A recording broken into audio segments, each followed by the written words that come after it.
Imagine a dark road just outside of Washington, D.C. It's late in the Civil War. The President of the United States is in a carriage, almost alone, heading to his summer retreat. There are no Secret Service agents lining the route, no armored motorcade, just a carriage, a driver, and the most powerful man in the world. And hiding in the trees just ahead is a group of armed men. They don't plan to kill him, not yet. They plan to kidnap him, to snatch the president and hold the entire Union hostage.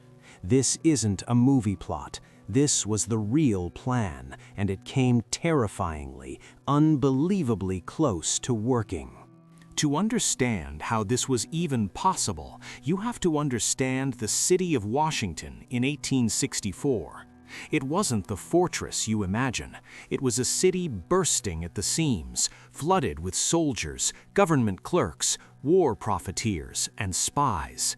Confederate sympathizers were everywhere. They worked in the government, they ran local businesses, they listened in on conversations in bars and boarding houses.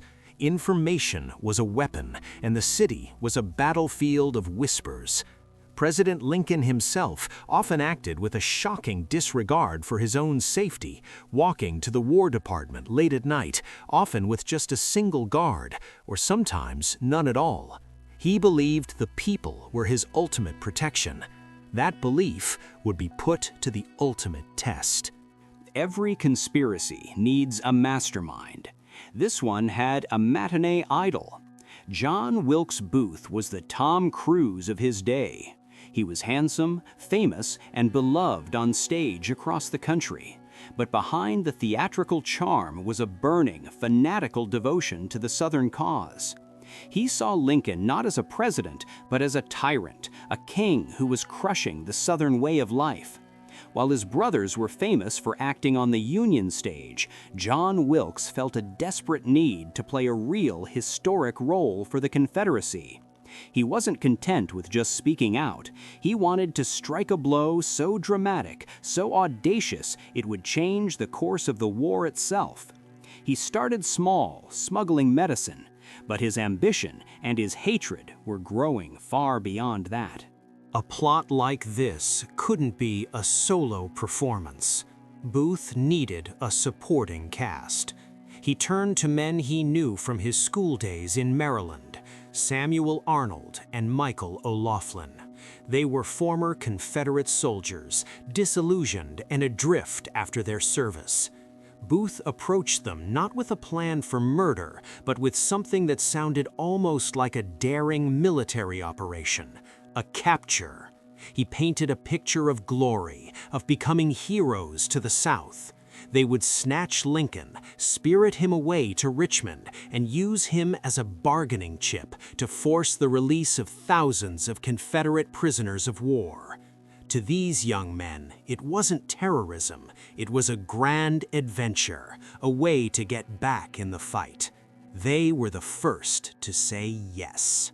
But Booth needed more than just old friends. He needed specialized skills. Through the Confederate underground, he was introduced to a man who was everything he wasn't. Lewis Powell. A former Confederate soldier from Florida, Powell was a giant. He was quiet, brutal, and possessed immense physical strength. He was the muscle, the enforcer who could physically overwhelm Lincoln and his guards. Then came David Harold, a young, impressionable pharmacy clerk who grew up in Washington. Harold knew every back road, every trail, every swampy escape route out of the city. He was the guide. He idolized Booth and would do anything the famous actor asked of him. The pieces were falling into place. Every conspiracy needs a headquarters. For Booth, that was a modest boarding house on H Street, run by a Southern sympathizer named Mary Surratt. Her son, John Surratt, was a Confederate courier and spy, and he became a key lieutenant in Booth's plot. The boarding house became their meeting place. Here, in the parlor, over drinks, they would whisper and scheme. They stored weapons and supplies in a tavern Mary Surratt owned in the countryside, a crucial stop on their planned escape route. The boarding house was the perfect cover, a seemingly normal residence in the heart of the enemy capital that was, in reality, the nerve center of the plot against the president. With his team assembled, Booth began the next phase: reconnaissance. They became shadows stalking the president. They learned his habits. They knew he enjoyed going to the theater, especially Ford's Theater, where Booth had free access as a star actor. They knew about his trips to the Soldiers' Home, a cottage 3 miles from the White House where his family stayed during the hot summer months. The route to the Soldiers' Home was quiet, rural, and poorly guarded. It was the perfect place for an ambush. Booth and Harold rode the route again and again, timing the trip, scouting for hiding places, and planning their escape down to the last detail. The president was completely unaware he was being hunted. The plan they settled on was both simple and audacious. They would strike on the 7th Street Pike, at a point where the road curved sharply through a wooded area. Powell, the muscle, would leap onto the road and stop the horses. Atzerodt, another conspirator, would come up from behind. In the confusion, Booth would approach the carriage door, subdue the president with a pistol, and bundle him into a faster getaway wagon they had waiting. From there, David Harold would guide them south, across the Navy Yard Bridge into Maryland, and on to a network of safe houses that would lead them to Richmond. It was a detailed, plausible plan. All they needed was the right opportunity. The opportunity seemed to arrive in March of 1865.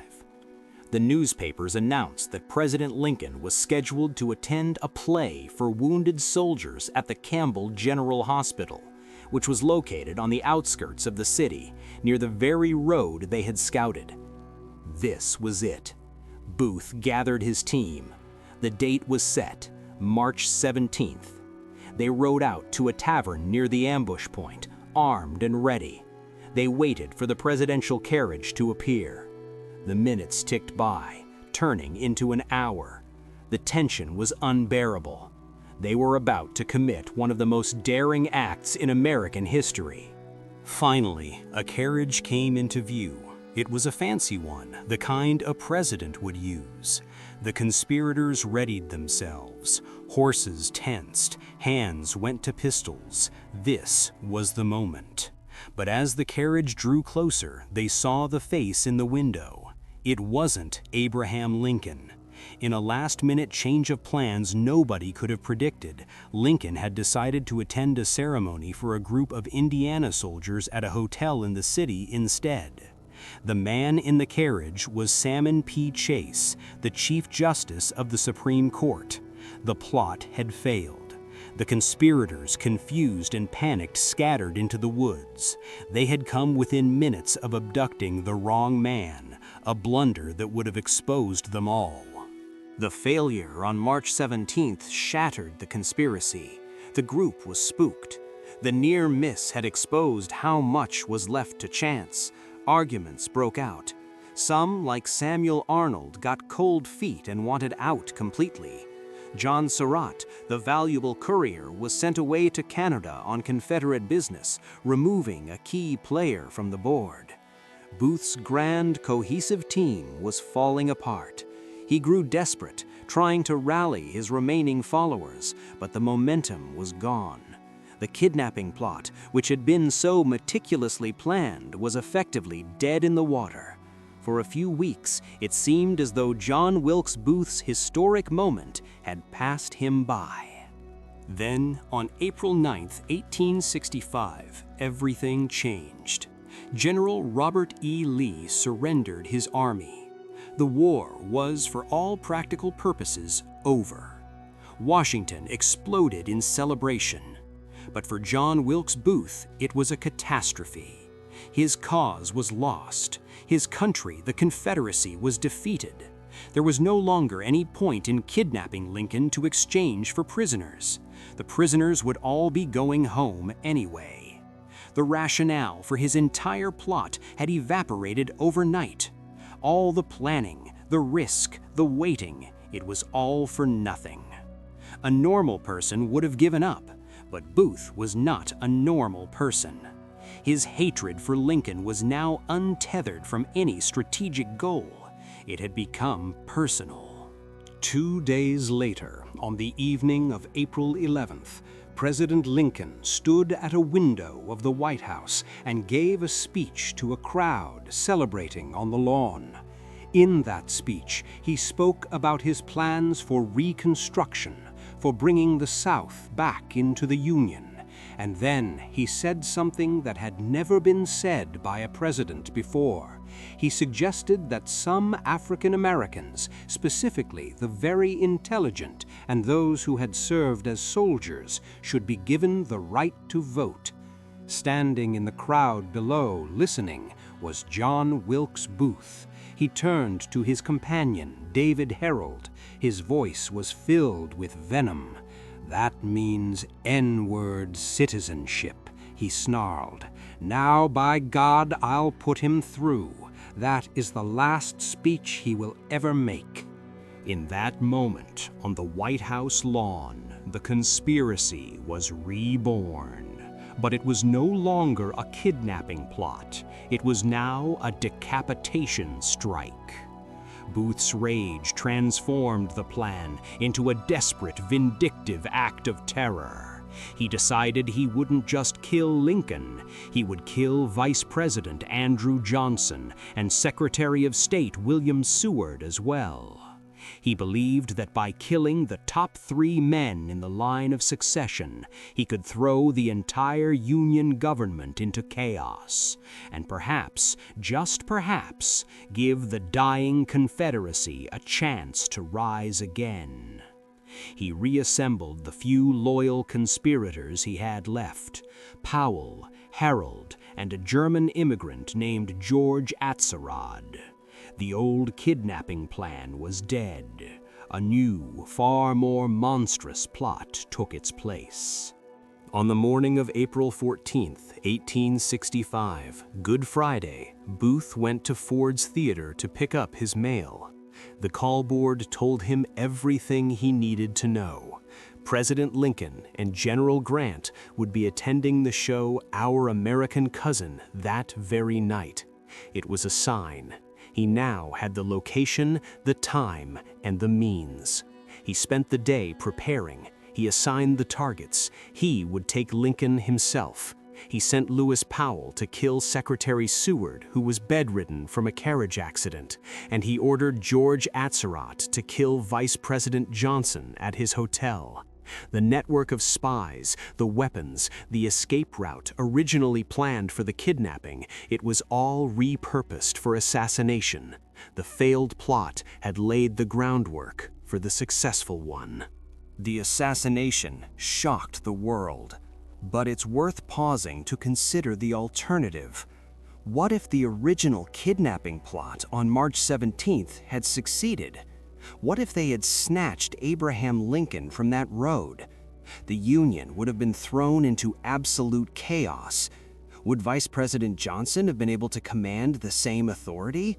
Would the Union armies have continued their final push, or would they have paused, paralyzed by the crisis?